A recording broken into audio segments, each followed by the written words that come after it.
welcome back. Big Sci Central. We're going to train again. Believe it or not. We're forcing one through. Against maybe my better judgment. Although honestly, I don't think I'm in that rough shape. I think my markers for fatigue were very rough yesterday. Like I felt pretty beat from that comp session on Wednesday. But I've been sleeping a bit better. My shoulder's been getting a bit better. The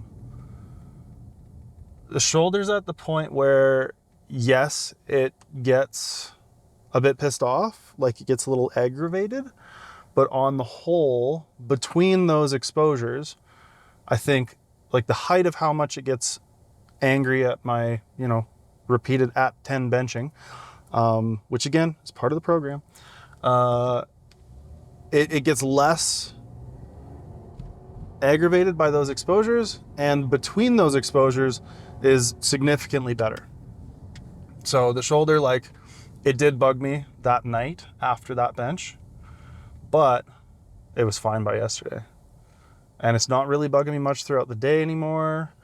Yeah, so I think the shoulder is definitely improving despite the high intensity stuff. So I think that's something that I've kind of come to terms with in some instances, that like, yes, load management and fatigue management and stuff is important. But at the same time, sometimes like just accumulating good stimulus and getting your body readapted to things is kind of the way through. And it can be a tough thing to navigate with some of these, I guess you call them injuries, right? Because they're pain experiences to the point where it starts limiting performance and training capacity. But I think in some cases, like, you don't even really have to change much. And after you've done this for long enough, you get a sense of like, okay, this is a little flared up, but I don't think it's anything where we need to be like making sweeping modifications or even really any modifications to training. I came into the block being like, okay, probably got to be a little smarter on the bench. Probably got to, start a little less aggressive before we start really pushing. But, that's not really any different from what I would have done had I been healthy. So it is interesting sometimes. And I've had these conversations with clients and tried to like navigate these spaces, just being like, okay, this is bothering you. Does it feel like something we need to modify training around? And in some cases, clients are like, no. And they're often right. And it just kind of goes away over time. Now, obviously, that's not always the appropriate response to injuries, but in some instances, it is. David Wilson actually put out an interesting video about fatigue. Or I guess it kind of ended up being less about fatigue and more about a number of other sort of psychological factors. Now, while I think the message, like, stop paying attention to fatigue, is maybe not like the whole of what he was getting at, I think it ended up being more about how, like, the specific example he gave near the beginning that stuck with me was, if you load too much weight and you have a bad day and you're like, well, I guess I'm just fatigued, your response is to shut it down. Whereas if you kind of ignore fatigue, you're like, well, I just loaded too much. Let's just go a little lighter and keep going through the session. So I think in some ways that the boogeyman of fatigue becomes a bit of a scapegoat to be like, okay, well, I can blame, maybe poor training decisions on fatigue. And, then I don't have to think about ways that I can just, do better. Maybe I'm chronically overshooting. So I think that's an interesting like takeaway from that. And I also think, to some extent, I've been noticing more lately, I'm kind of leaning more on the side of like, maybe force it through a little bit, just get it done, but at the same time, be smart about loading it, right? So like today's session, fatigue markers were very high yesterday. And then today I was like surprisingly well recovered from it, but Tracker, the spreadsheet that I used to get my programming from Mike, was like, oh, just don't do a session today, push it to tomorrow. But I got a bunch of client meetings and check-ins and a bunch of programming and stuff like that tomorrow. So I was like, well, you know, I got to try to make this training fit me a little bit. And even if it's maybe slightly less optimal training, I still think I can have a good session today. I think I'll feel good after the session today. And it fits way better with like my life for this couple of days. So we're gonna go in, we're gonna do it. We're gonna see how it goes. But we've got our paused exposures today. We got pause bench, pause deadlift, pause squat, pause deadlift, and 6-0-0 tempo bench, double at 10. So again, another bench exposure at 10. Not really something I program very often. I don't think I program at 10s very often at all.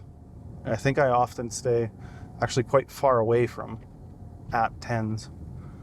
But I also think that a lot of my role with clients tends to be, you know, saving them from themselves in terms of probably going a little too hard.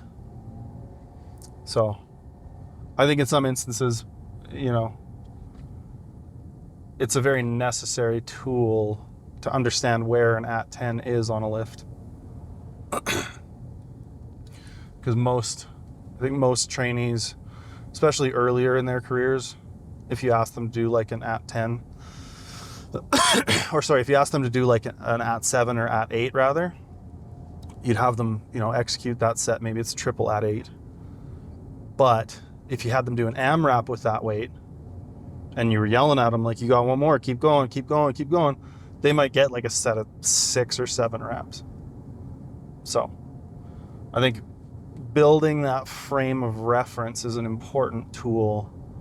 And also, yeah, I mean, training all the way to the top can be useful sometimes. And hopefully it's going to pay off on my bench here. But I've been scaling my secondary movements very slowly. And I think that's something that served me well in the past. I think that's something that a lot of lifters who I coach and who I have worked with in the past, and even myself in some instances, get a little wrapped up in like, oh, I want to see a pause squat PR this block, right? So I'm going to take like 5 or 7 or 10 kilo jumps on all these variation lifts, but also I'm going to push this comp lift really hard throughout the block. And also I'm going to push my accessories really hard throughout the block. And then, you know, end of the block, you get beat up and you start like crashing out a week earlier than, you know, your time to peak would suggest, and you end up feeling a little shit. But I've been trying to really just chip in these like secondary movements, like 2.5 at a time, right? And this was a session I did in Canmore, so I'm really excited to actually just pause deadlift off the floor instead of essentially from a deficit. But yeah, just 2.5. Did 262. Gonna do 265 today. Did 282 or 292 on the pause deadlift last week. Do 295 today. Just 2.5. Just a little 2.5. I think people underestimate the value of the chips. People don't want to use the chips. People don't want to use the 2.5 pound plates. People don't want to use the 1.25 pound plates or kilo plates, right? It's way sexier to take a 200 than it is a 197.5, but you'd be surprised by how much better that 197.5 might serve you in a lot of situations. I'm going to try to model pauses well today. That's my goal, right? Execute well. I've been doing a lot of preaching about pauses lately. You know, pause your pauses. If I can't tell it's paused without a caption, it ain't paused. You know, that kind of thing. We did a squat accessory video yesterday. We talked about pause squats. Talked about how you shouldn't bounce out of the bottom. I've caught myself doing that in pause squats before. So today's goal will be to execute very well.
All right, take two.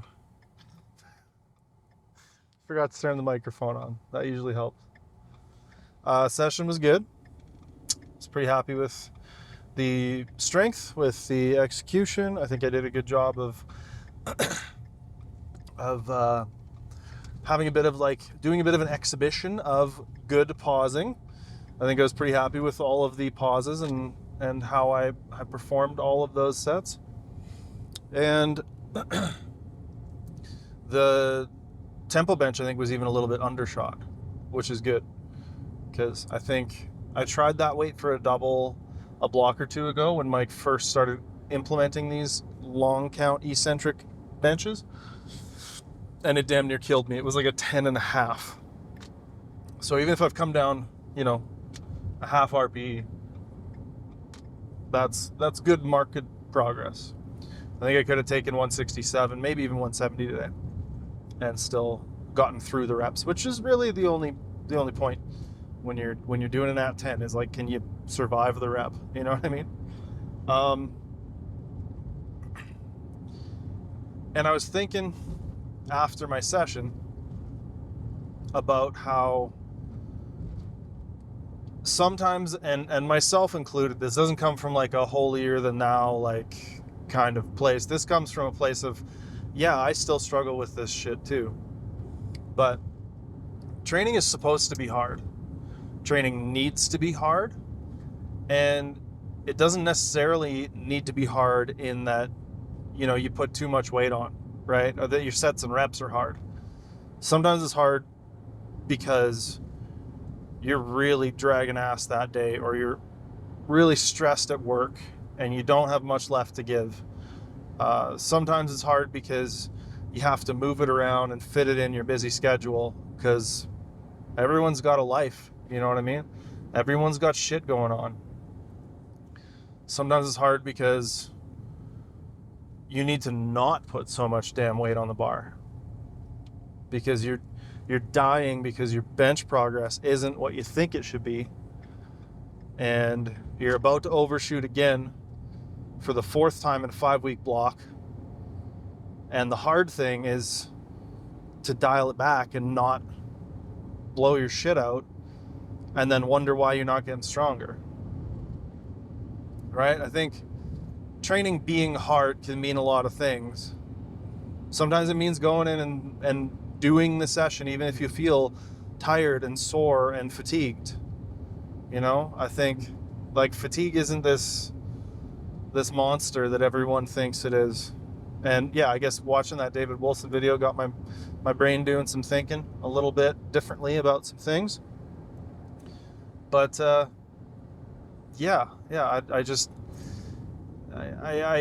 was doing check-ins in the Discord, and there was a lifter who, mentioned being fatigued at the end of a high volume block, and said, okay, well, maybe I'll maybe cut some sets next time because I'm feeling pretty fatigued toward the end of this block. And my response to that was, it's the end of the block, you should be feeling fatigued. Feeling fatigued, feeling beat up, feeling a little bit run down, within reason, obviously, is part of what we expect from pushing and doing training, right? It's not a bad thing. It doesn't mean you've overdone it, right? And in a very literal sense, you have to overdo it in a way, you know what I mean? You have to do more than what you've done before, whether that's executing better reps or, getting more volume, getting an extra set, getting an extra rep, putting 2.5 kilos on there, whatever it is, right? Progressive overload is the basis of all progress. So in some way, shape, or form, we have to be doing more. But again, there's caveats to that too. More doesn't always mean more. Anyways, complex stuff. But don't be afraid of being fatigued. It's okay. Especially if you're, at the end of a big volume block and you're like, oh man, I'm bushed. Good. That probably means you pushed hard and did a good job and did good training. Did your numbers go up? All right, sweet. Then it worked. Doesn't mean it was too much,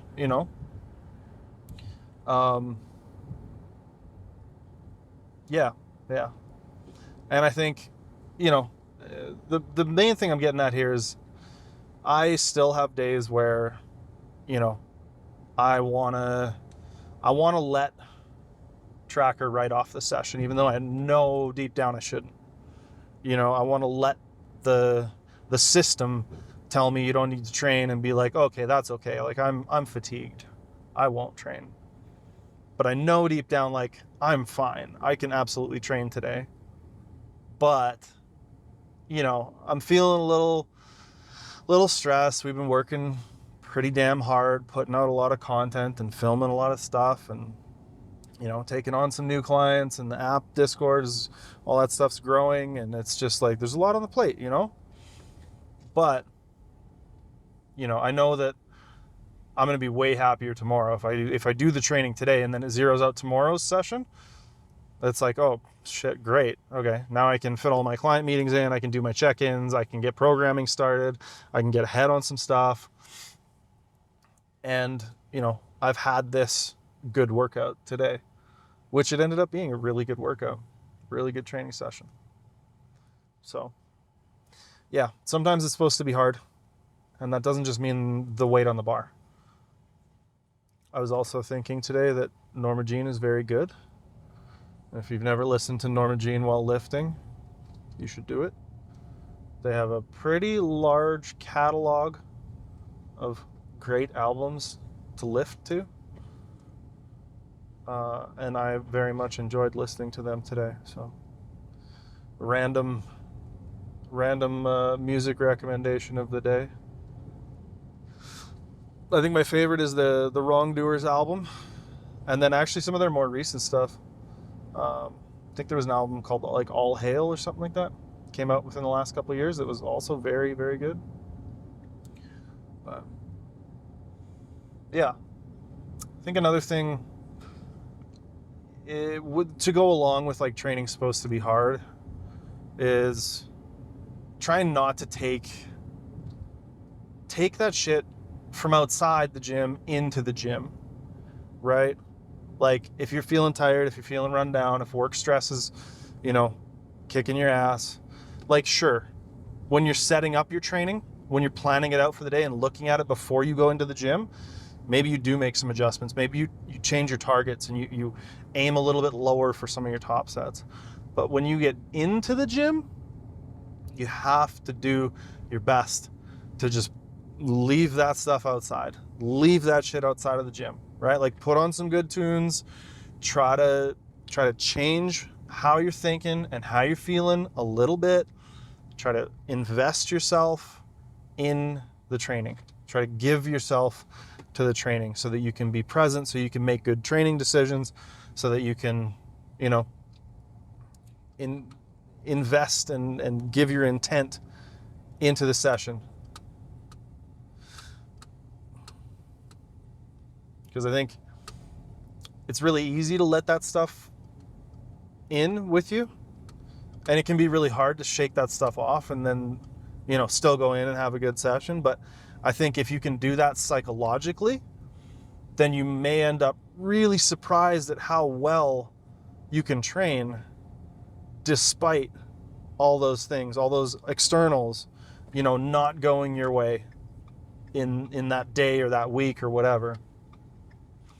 And just trying to like put some of that stuff aside and, you know, just be like, okay, well, all that stuff is done. I got no control over it. I can't change it. It happened. It is what it is.